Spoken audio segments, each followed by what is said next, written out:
anako team yar oo reer Maxamuud ah gabdhaha iyo wiilasha ay garab taagan gadaashayna taagan ayaa maanta iskugu imaadnay hotel ku yaala Nairobi waxaan discuss garaynay the issue of women rep for Wajir County for the RM representation.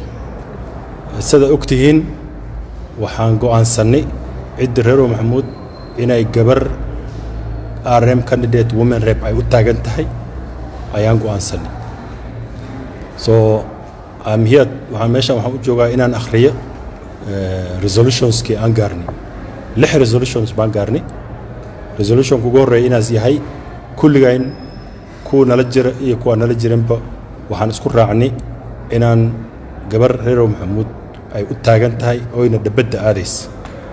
mid labaad laba gabdhood baa noo taagan gabar la yiraahdo Xaliima Cali Shiina iyo Naxay ayaa noo taagan labadaas gabdhood inaan isu keenno oon hal gabar soo reebano.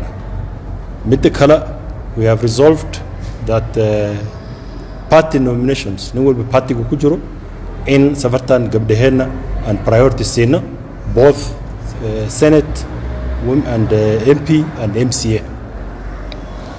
mid kale go'aan ku gaarnay waxa waaye arrinta la yiraahdo line up inaan la isku xiri karin oo cid walba ay gabadheedu u taagan tahay annagana gabadhii noo soo harta ay noo taagan tahay oon cid walba u tagi doono oon kura u raadsan doono.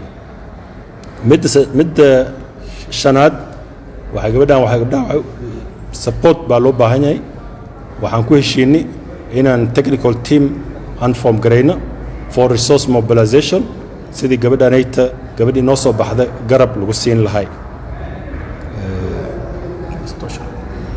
iyo wabillahi tawfiiq.